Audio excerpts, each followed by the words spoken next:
of the Central Valley Project, they pay about 55%. So it costs billions of dollars to build these projects, and they're paying some share of the annual cost. This is the water supply under regular conditions. So here's our big users: urban, agricultural, and environmental. Environmental is releasing some of the water into the environment for these flows, for the fisheries, for the ecosystem, and the wetlands.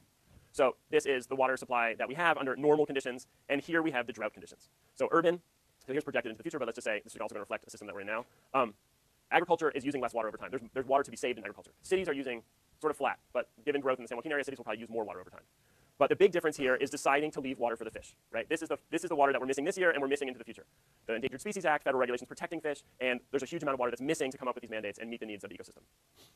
This is really interesting in terms of costs of water. One of the big things is not just getting water out of the systems that we have now, but what does it cost to create additional water, right? So this is divided up into shorter term and longer term. So agriculture water use efficiency, right? This is one, and sort of catching more water. These are the lowest costs. We could make ag more efficient, change the way they irrigate, line their canals, whatever it is, and come up with some much lower cost per acre, per acre foot. Here's the prices going down. A big one is this groundwater storage that I've already talked about. So that's far below what people are paying now, is this ability to put water into groundwater and take it out. And then a huge one is urban water use. We waste tons of water in our urban systems, and how can we reallocate amongst uses and users to use a lot less? And this is the highest cost, the lowest cost and the highest potential is urban water use efficiency, our behavior change, our ability to use less. Longer term, bigger amounts, there's adding storage. Like this is more reservoirs. That's going to cost a lot to build more reservoirs. There's this trading more. That's going to cost a lot to trade more. Desalination, now this is all over the place. What's desalination going to cost? But it's pretty high what desalination costs. What the lowest cost is recycled municipal water. So getting water that's already in Los Angeles, cleaning it, recycling it in Los Angeles is going to be the lowest cost way to do it. There's a lot of problems with public acceptance of this, but it's something that's already happening. It's only going to increase in the future. There's one huge thing that energy use, there's one huge thing about water in California related to energy and our future. Tons and tons of electricity is used. So here's where we're generating electricity up here. At the top of the system, there's the delta, and then to get this water to Southern California, these are these huge pumps that use tons of electricity moving the water south. You keep having to lift it on the way south. If you drive on I-5, you go to Los Angeles, go to the Grapevine, you can see this from the I-5, the Tehachapi pumping plant. Water is pumped 2,000 feet uphill. Huge amount of electricity that it takes. When they built it, they had a lot of cheap electricity. They're like, it's worth it, let's do it. But moving forward, this puts a huge cost on the water. And when we have, looking at how to conserve electricity, where's our electricity coming from? This, kind of complicated, but let's just say, says that California, 20% of the electricity in California is used with water. A huge amount of it in commercial, but in ag, a huge amount of it as well. And also 30% of natural gas is used with water. So a huge amount. They don't even have estimate for diesel. A lot of people are having diesel pumps here. So a huge amount of fossil fuels are going into water. And here is just not in terms of percent, but in terms of gigawatt hours. So a huge, huge amount. This is pumping water out of the ground. Huge amount of water goes into groundwater pumping. Huge amount of electricity goes into groundwater pumping. Very energy intensive. And this is something that it's not currently priced in. These people are paying ridiculously low prices for their electricity as well. So they have almost zero cost on water and almost zero cost, very low cost on electricity. Also moving to the question of where would we get additional water. So they're thinking about desalination. You'll hear about this. Marin wants to build a plant. San Diego's building a plant. So they're like, oh, we can get energy. We can get water from the ocean. Ocean's right there. Los Angeles is also considering this. Colossal amounts of electricity go into these plants. Like you could build power plants just to power the desalination plants. The water project, if you want to pump more and get more water to Southern California out of the systems we have, we're going to cut out farming. It's still going to cost tons and tons of electricity to move that water south. Again, recycling water in the cities, in the places we already have it, cleaning that water up to completely pure in the system, in the treatment systems, way less water than desalination, right? Way less electricity. Orders of magnitude, 10 times less to clean up water than it is to do desalination. So desalination, San Diego has just started a big project. Some of their question is, what does it cost to get water at the very end of the pipes going down there? It's costing, they're saying, about $1,000 per acre foot. They're building a $1 billion plant to take seawater and turn it into fresh water, but that price would be about $2,000 per acre feet. It's due to be completed in 2016. So they're thinking they're willing to pay twice what they're currently paying for water, looking into the future for a stable source of water into the future.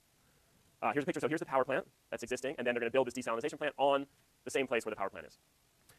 They're going to pay $3 billion over 30 years for the water that will only be 7% of San Diego County's need. So it's part of a big solution. It's the highest cost part of the solution, but it's so that they have some more local production. All right, I'm a little bit running out of time, but I want to definitely talk about the Delta and this canal idea. This is something that you'll hear about. Every generation of students has heard about. Still hasn't got built. The peripheral canal.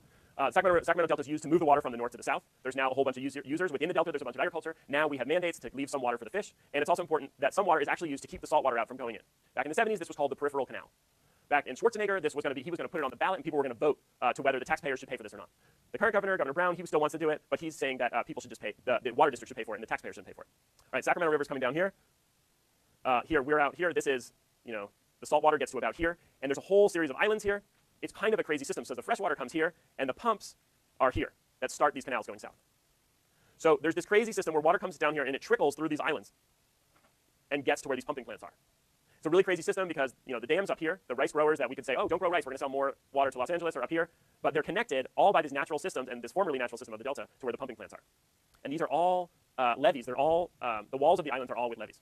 There's an issue with these islands where they built levees around the islands. They started farming them from agriculture. It's a place that's really rich. There's a lot of like pears and different orchard crops. But there's a thing where once you take a wetland and drain it, that the soil starts to subside. So if you go out here, and you can drive here if you're going out this way, and you drive along the roads on the top of the levees, and the Sacramento River water will be 10 or 15 feet below the road on the left side of your car, and on the right side of your car, it's like 50 feet down to a pear orchard. So these islands, the water's up here, and then the agriculture is much down lower.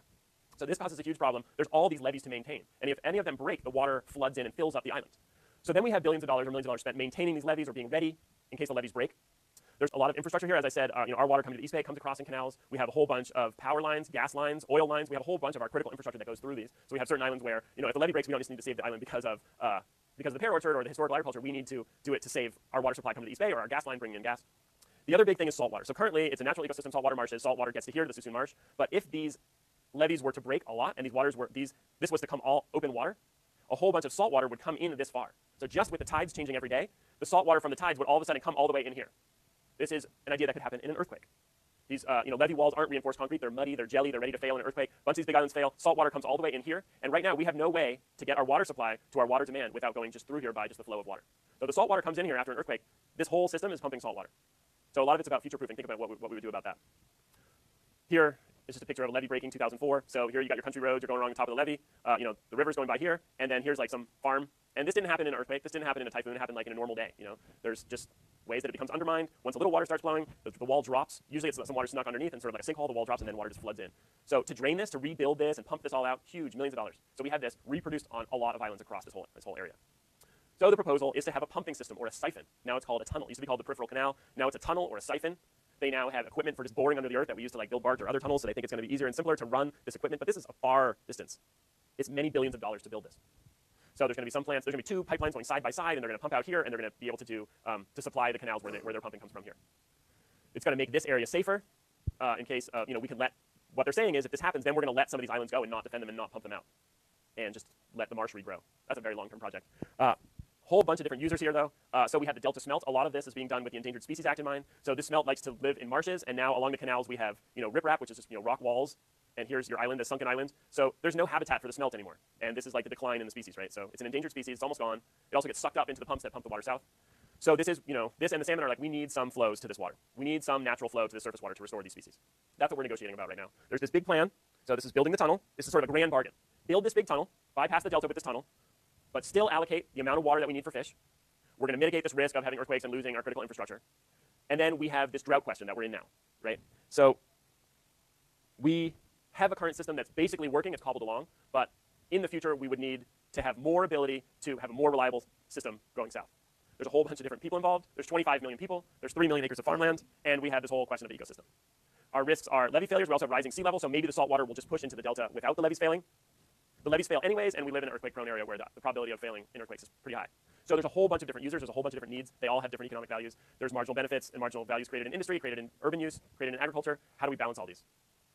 So I think I'm pretty much out of time. It's a huge project, $25 billion, $16 billion just to build the pipes. How are we going to pay for that? The governor is saying that the way they're going to pay for it is just by asking users to pay. So when we think about the homework where we have like future discounted uses from different things, you can think about this project. We're going to say it's $25 billion now, but the governor's office is saying, it's $85 billion in economic value. And how is that going to be different between dry years and wet years? I'm not going to have time to get to toilet to tap, but it's something that's already happening in Orange County. If any of you live in Orange County, you've already drunk toilet to tap. It's huge in Orange County. It's coming to Los Angeles. So we don't call it toilet to tap because people have a problem with the idea of toilet to tap. But what they do is this groundwater thing. They clean wastewater to where it's purified. They put it into the groundwater, and later they pump it out of the groundwater. But it's a closed system. People, if you think you put it into a river, that's not toilet to tap. If you were to live along the Mississippi River, on the southern part of the Mississippi River, the northern part of the Mississippi River has taken the water out, treated it, put it back into the Mississippi River. There's estimates that people that drink water on the southern part of the Mississippi River could be drinking water that's been through 2 or 3 people before them. So we think returning water to the environment, putting it into surface water, or in California putting it in groundwater, that makes it not toilet to tap. There's a whole bunch of questions about efficiency, cost, electricity. If we purify the water to completely pure sense, couldn't we just save a whole bunch of money by just having that go directly into the pipe? But that's a whole big public acceptance issue to struggle with.